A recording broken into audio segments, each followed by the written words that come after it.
Hello guys, in today's video we're gonna talk about how to fix Instagram broadcast channel not showing.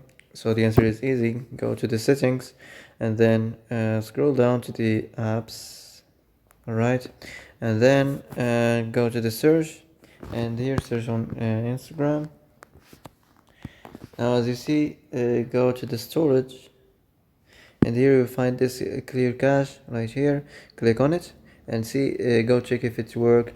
If it didn't work, you can try maybe to restart the phone, or if it didn't work again, maybe try to clear data. But be careful, when you wanna clear data you will lose all your data. So that's it, and see you.